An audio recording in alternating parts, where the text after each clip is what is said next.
இங்கே இது வந்து கொரோனா காலத்தில் இந்த வீடு கட்டின அவங்களுக்காக பழைய வீடு அங்கே இருந்துச்சு. அங்கே ஒரு சாமி ஒன்று இருக்குது, பூங்காவனத்தம்மன் சாமின்னு.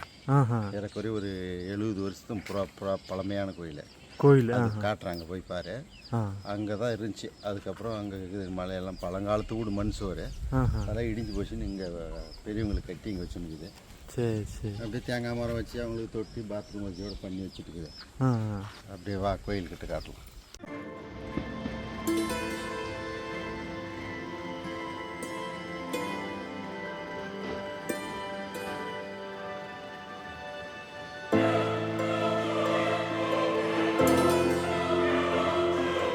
பூங்காவனத்தம்மன் கோயில் அந்த மூதாதையர்கள் காலத்துலேருந்து எங்கள் பாட்டம் பாட்டி அவங்க பூர்வீக சொத்தை விட்டுட்டு வந்து இங்கே நிலம் வாங்கினது.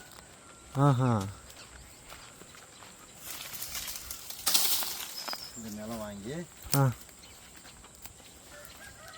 இங்கே தான் இந்த கோயிலுக்கு தான் மொத்தம் அப்படி பிடிச்சி ஒரு வீடு கட்டியிருந்தாங்க.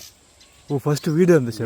இந்த வீடு இது வீடு கட்டி நிற்கும்போது அப்படியே அந்த புத்து வந்து நிற்குது. சரி, அது அவங்க நம்பிக்கை, பெரியவங்க நம்பிக்கை இல்லையா? ஆமாம், சாமிக்கு இதுன்ட்டு அந்த இதை விட்டுட்டு அப்படியே தான் இந்த இப்போ நம்ம நிற்கிறோமே, ஆமாம், இங்கே வீடு கட்டியிருந்தாங்க இந்த வாக்கில்.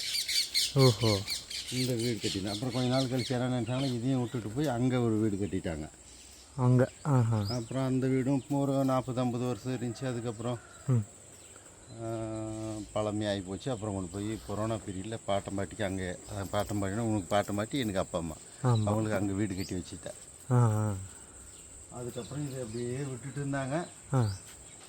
2018-19 தான் ஒரு எண்ணம் வந்து இது அந்த வீடு இருக்கிறதெல்லாம் இடிச்சுக்கிட்டு கோயிலுக்கு அந்த ஒரு ரூமை மட்டும் இந்த ரூம் மாதிரி சின்னதாக கட்டி கோயில் மாதிரி கட்டி வச்சுருக்குறேங்க.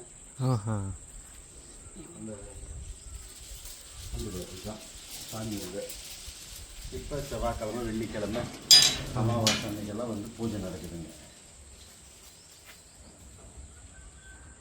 ஓ, இது வந்து இந்த பழைய செவரு, பழைய வீட்டு இந்த சுவர் இருக்குது பார்த்தியா?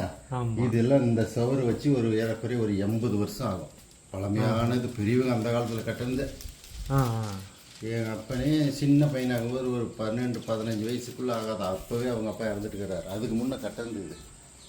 ஓஹோ.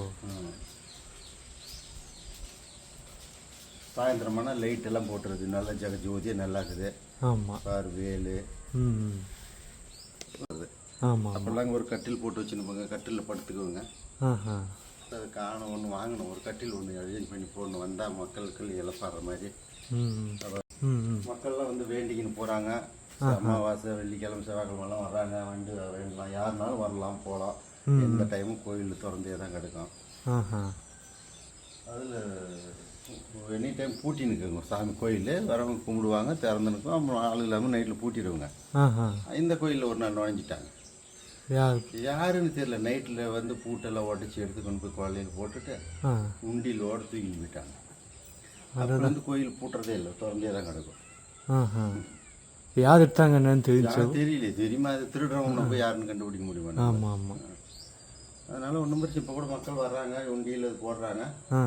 காணிக்கை அது ஒழிஞ்சுன்னா சாமிக்கு அப்படியே தீபம், எண்ணெய், கற்பூரம், ஊதுவத்தி, பூ அப்படியே சாமிக்கு செலவு பண்ணிடுறது. அது வைக்கிறது இல்லை, கோயில் செலவுக்கே பண்ணிடுறது. அதுக்கு பூஜை மணி அது இது வாங்கி வந்து ஏதாவது ஒன்று பண்ணிடுறது சாமிக்கு.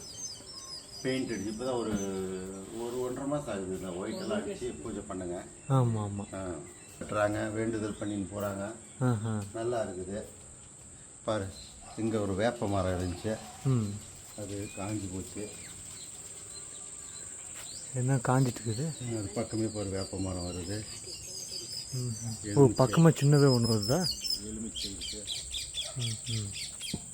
கோயிலுக்கு தேவையான எலுமிச்சம் பழம் எல்லாம் இதுலேயும் கிடச்சிக்குது. ஆமாம்.